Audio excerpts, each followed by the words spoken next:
Hello dear students, कैसे हैं आप सभी। आशा करती हूँ सब ठीक होंगे, स्वस्थ होंगे, बेहतर होंगे। और very warm welcome to ICT virtual classroom Dehradun. My name is Samta और बच्चों क्लास 12th में आपका चैप्टर नंबर 5 चल रहा है, that is principles of inheritance and variation. Let's go to the smart board. और आज हम लॉ ऑफ डोमिनेंस और दूसरे लॉ के बारे में पढ़ेंगे। क्लास 12th का आपका चैप्टर नंबर 5 चल रहा है बच्चों। तो चैप्टर नंबर 5 में आपको जो बताया गया था कि उसके निष्कर्ष की, मेंडल के निष्कर्ष की क्या प्रक्रिया थी, है ना, उसमें आप सभी ने जाना था। तो ये जाना था कि फैक्टर्स क्या होते हैं। फैक्टर्स को ही क्या कहते हैं, जीन्स को ही फैक्टर्स कहते हैं।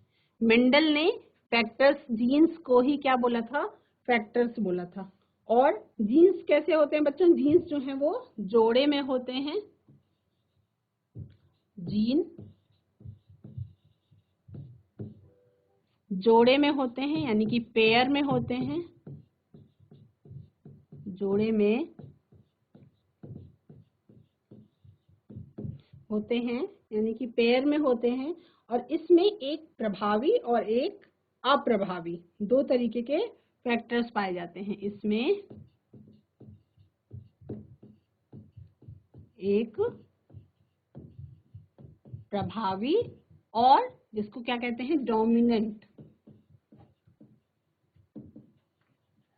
डोमिनेंट और दूसरा अप्रभावी होता है। दूसरा जो है वो कैसा होता है, अप्रभावी, यानी कि रिसेसिव होता है।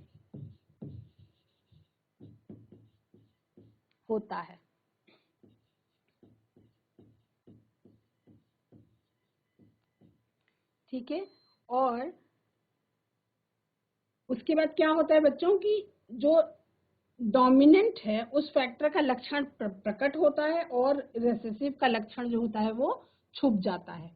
तो डोमिनेंट फैक्टर का लक्षण प्रकट होता है और रिसेसिव का लक्षण छुप जाता है। रिसेसिव फैक्टर का लक्षण छुप जाता है।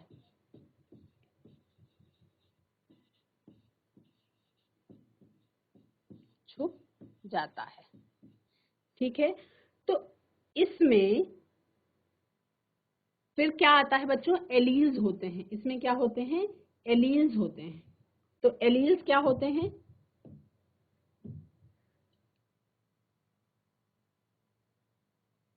जैसे मान लीजिए अगर कैपिटल टी है और स्मॉल टी है, तो ये क्या है, ये कैपिटल टी जो है वो एलील है। तो अगर कैपिटल टी और स्मॉल टी यानी कि बोथ ऑफ एलील्स अगर सेम होंगे, अगर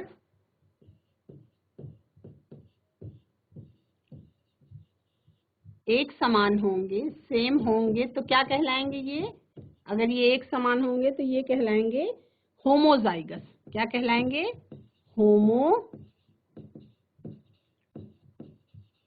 कहलाएंगे, ठीक है। और अगर ये असमान हैं, यानी कि दोनों एलील्स के असमान होने की दशा में ये क्या कहलाएंगे, दोनों एलील्स के असमान होने की दशा में, असमान होने की दशा में क्या कहलाएंगे, ये क्या कहलाएंगे, हेट्रोजाइगस।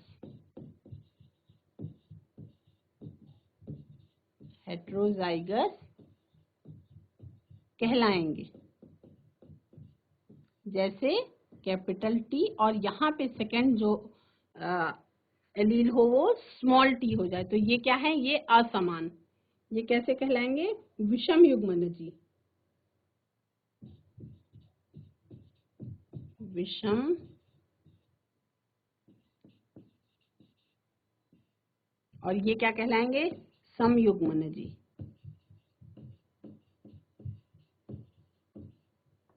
ठीक है, तो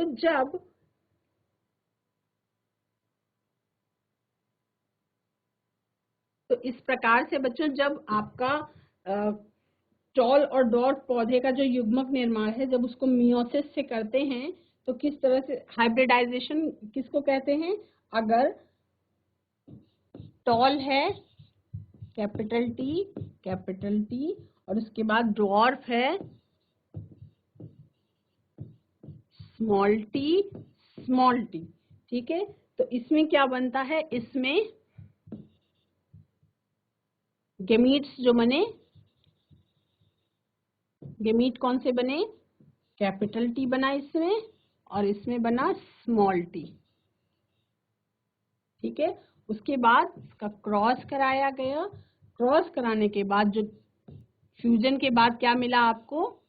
कैपिटल टी स्मॉल टी। तो ये जो है कैपिटल टी स्मॉल टी, ये क्या कहलाएगा? ये हो जाएगा विषम युग्मनजी। विषम युग्मनजी यानी कि हेट्रोजाइगस। क्या हो जाएगा? हेट्रोजाइगस। लेकिन ये कैसा शो कर रहा है कैरेक्टर? ये टॉल कैरेक्टर शो कर रहा है। अब उसके बाद यहाँ पे सेल्फ पॉलिनेशन कराया जाएगा। यदि यहाँ पे सेल्फ पॉलिनेशन कराया जाए, यहाँ पे यदि सेल्फ पॉलिनेशन कराया जाए तो जो गेमीट्स बनेंगे इससे, वो कौन कौन से बनेंगे?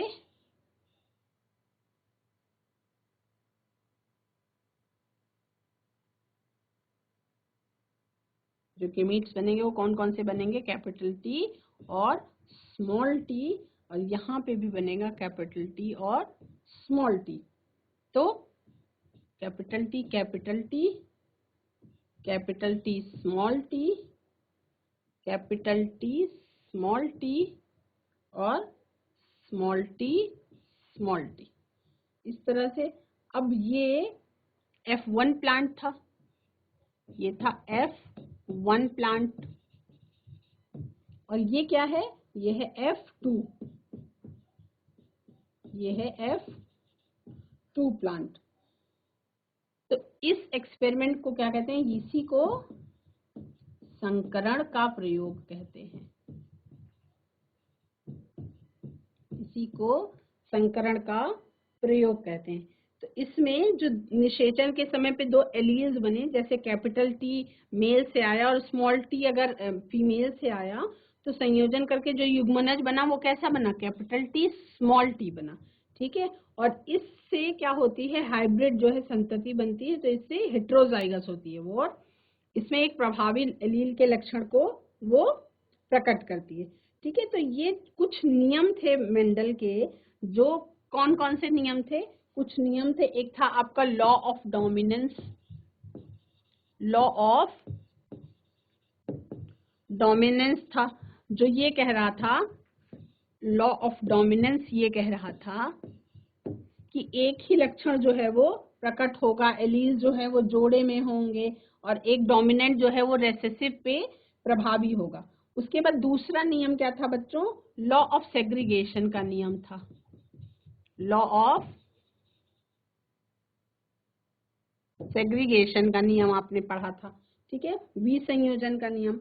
अब उसमें और इसमें, तो उसके बाद बच्चों जब ये लॉ ऑफ सेग्रीगेशन क्या कह रहा था कि सभी युग्मक जो हैं वो, अगर जनक जो है वो समयुग्मनजी है तो उत्पन्न सभी युग्मक समान होंगे, और अगर जनक विषम युग्मनजी है तो समान अनुपात में भी दो प्रकार के युग्मक उत्पन्न होंगे। ठीक है, उसके बाद आपका आया स्वतंत्र अपव्यूहन का नियम। एक नियम आया, वो कौन सा नियम था? स्वतंत्र अपव्यूहन का नियम, law of independent assortment. Law of independent assortment. Law of independent assortment ये क्या कहता है? ये कहता है कि अलग अलग दो भिन्न पौधों में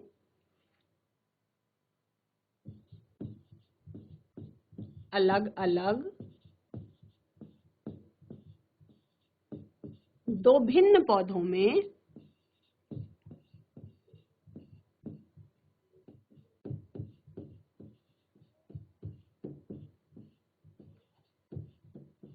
अलग अलग दो भिन्न पौधों में अगर दो दो ट्रेट्स को ध्यान में रख करके, अगर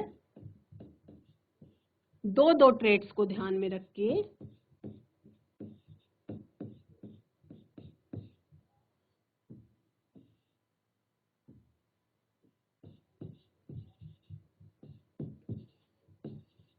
ट्रेट्स को ध्यान में रखकर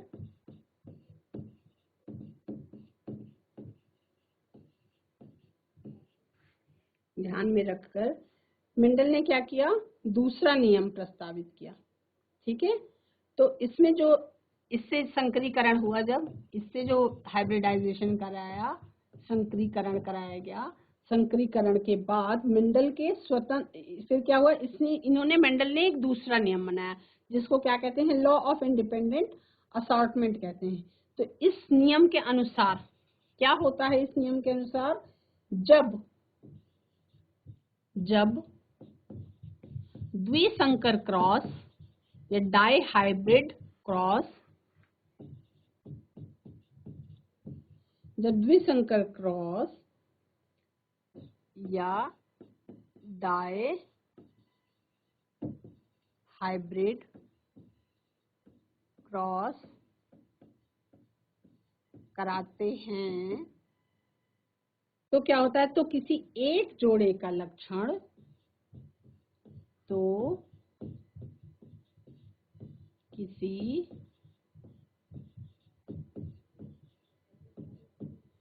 जोड़े का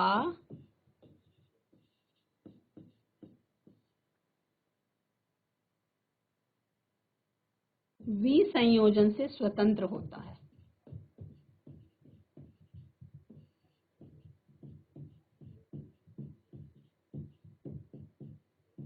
स्वतंत्र होता है।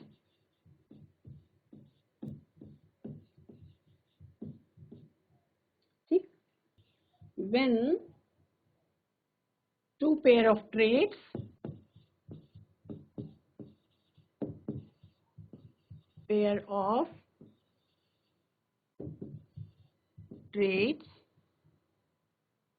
are combined in hybrid,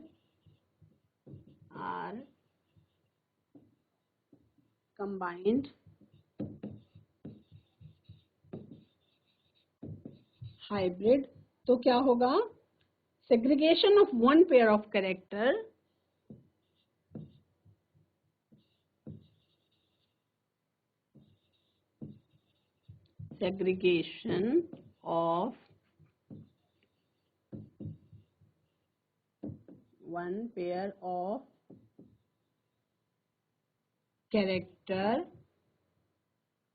is independent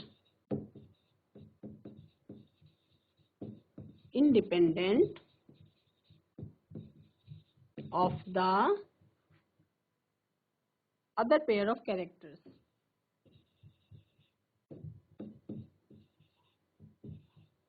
Other pair of characters.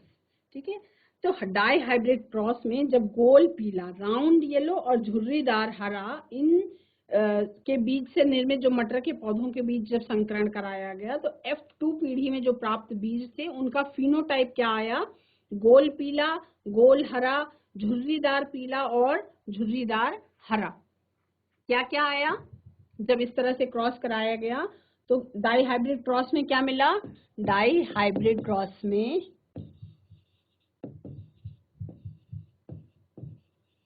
में क्या मिला उनको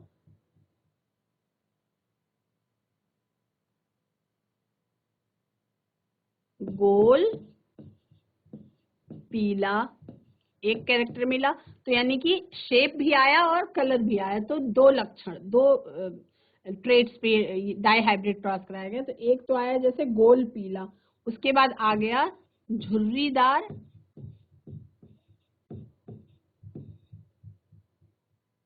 पीला, उसके बाद आया झुर्रीदार हरा और गोल हरा। गोल पीला आया, झुर्रीदार पीला आया, फिर गोल हरा और झुर्रीदार हरा।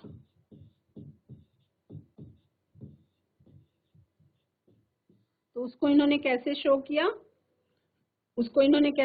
इनको जो रिजल्ट मिला वो 9:3:3:1 का मिला था।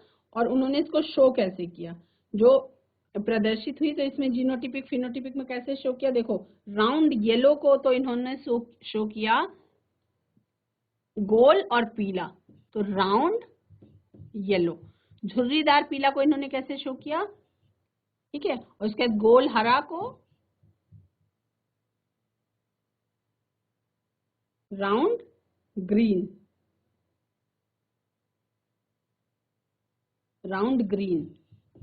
ठीक है, और रिंकल्ड ग्रीन, एक झुर्रीदार हरा को रिंकल्ड ग्रीन। तो ये कैसे हो गया? ये हो गया आपका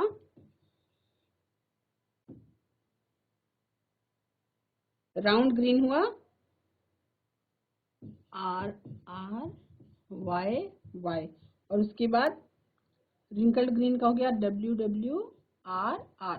इस तरह से शो किया है ना। तो इनके जो कुछ अपवाद हो गए, जब इस तरह से हुआ तो इसमें इनकम्प्लीट डोमिनेंस का अपवाद हो गया। कहीं कहीं पे जो मैंने आपको बताया था कि कहीं पे रेड कलर और व्हाइट कलर से जब उन्होंने क्रॉस कराया तो मिक्स पिंक कलर के पौधे आ गए, तो वो क्या हुआ? वो अपवाद हो गया, है ना। क्या क्या अपवाद थे मेंडल के? एक तो इनकम्प्लीट डोमिनेंस आ गई, कहीं कहीं पे क्या हो गया? कोडोमिनेंस आ गया। अपवाद क्या हुआ मेंडल के नियमों का? मेंडल के नियमों के कुछ अपवाद भी हो गए। मेंडल के नियमों के अपवाद भी आए कुछ। जैसे कोई भी नियम बनता है तो उसके कुछ ना कुछ एक्सेप्शंस जरूर आते हैं, है ना। तो अपवाद आया, एक अपवाद आया जिसके बारे में हमने बात करी थी, वो था इनकम्प्लीट डोमिनेंस का।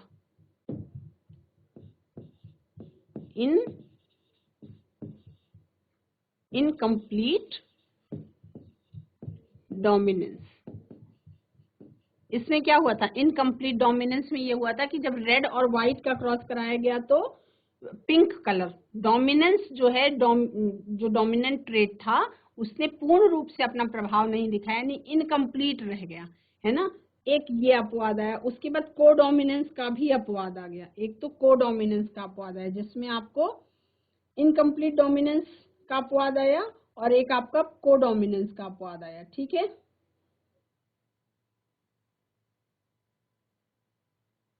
दूसरा क्या आया अपवाद में? आपका कोडोमिनेंस का भी अपवाद आया, जिसके बारे में आपको मैंने पिछले सेशन में पढ़ाया था कि मानव के रक्त में जो ब्लड ग्रुप के एलील्स की जब बात हुई थी वहां पे कोडोमिनेंस आया था, ठीक है। उसके बाद फिर एक आ जाएगा बहुप्रभाविता, यानी कि प्लियोट्रॉपी। एक उसके बाद आ जाएगा बहुप्रभाविता,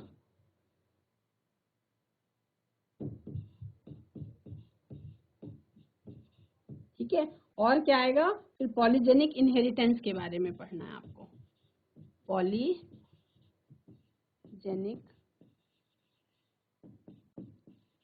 इनहेरिटेंस के बारे में पढ़ना है, ठीक है। तो ये सब जो है वो मेंडल के नियम के कुछ अपवाद थे।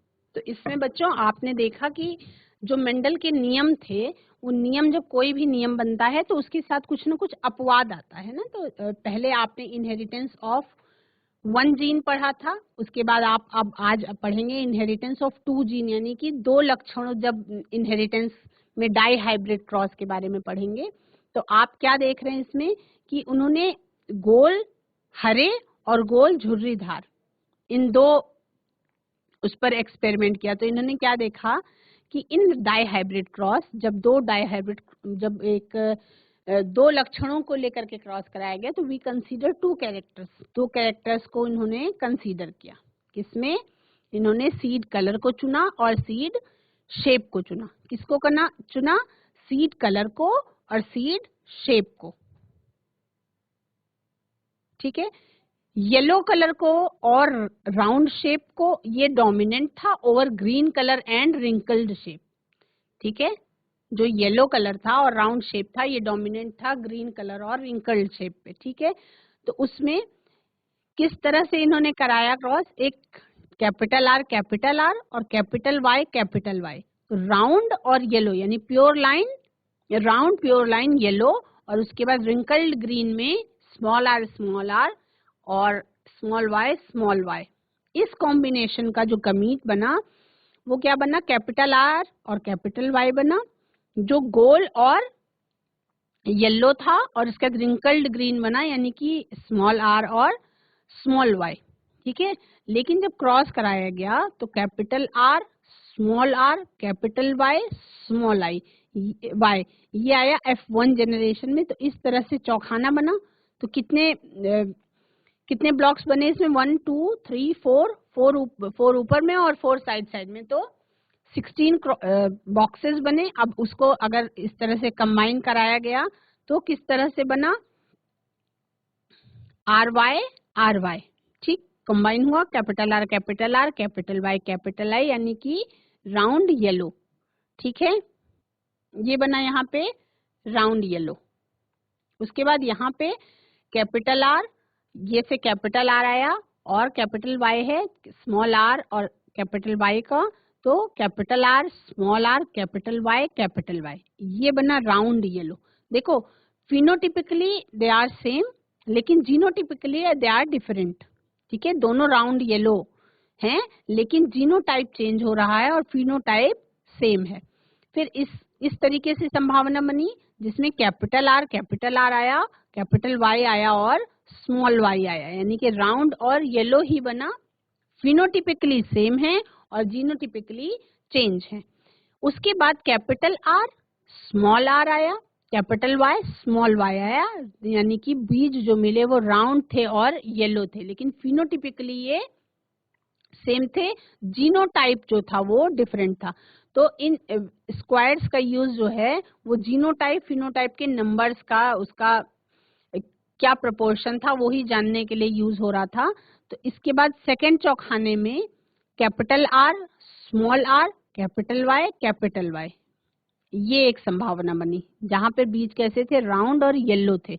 उसके बाद स्मॉल आर और कैपिटल वाई, यानी रिंकल्ड येलो। ठीक है, उसके बाद एक संभावना बनी capital R, capital Y, small Y, यानी कि राउंड येलो। ठीक है, उसके बाद कैपिटल स्मॉल आर और कैपिटल वाई, स्मॉल वाई, तो क्या संभावना बनी, रिंकल्ड येलो बने। इसमें capital R, capital Y, small Y, round yellow, और उसके बाद फिर देखो एक राउंड येलो इसमें भी मिला, इसमें भी राउंड येलो मिला, इसमें राउंड ग्रीन मिला, इसमें राउंड ग्रीन मिला, उसके बाद फिर राउंड येलो मिला, फिर रिंकल्ड येलो मिला, उसके बाद राउंड ग्रीन मिला और रिंकल्ड ग्रीन मिला। ठीक है, इतनी संभावनाएं बन रही थी जो मिली।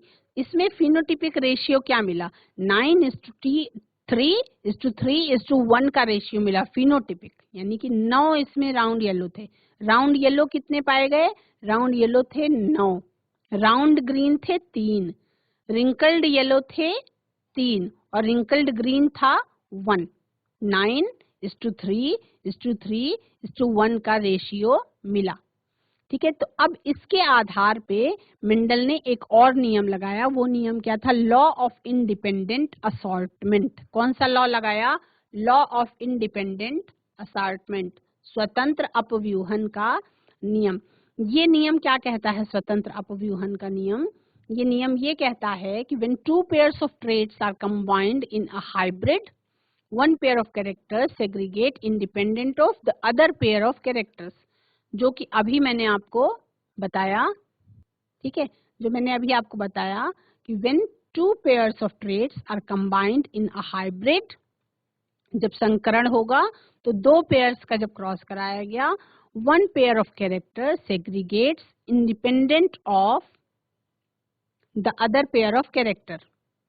ठीक है, एक पेयर जो है वो दूसरे पेयर पे क्रॉस करेगा लेकिन स्वतंत्र रहेगा। In a dihybrid cross between two plants having round yellow and wrinkled green seeds. तो राउंड येलो का क्या था combination, capital R, capital Y. Green seeds का कॉम्बिनेशन क्या था, रिंकल्ड ग्रीन का small R, small y, 4 types of gametes बने, capital R, capital Y, capital R, small r, capital Y और स्मॉल r, स्मॉल y. ये निकले. Each of these segregate independent of the each other, each having a frequency of 25% of the total gametes produced. ठीक. तो ये जो है इस तरीके से हुआ. अब उसके बाद ये कहता है independent assortment, law of independent assortment, जिसके अनुसार इस तरह से चौखाना बना. तो ये आप इसकी आपको प्रैक्टिस करनी पड़ेगी बच्चों की किस तरह से ये कैसे कॉम्बिनेशन बन रहा है.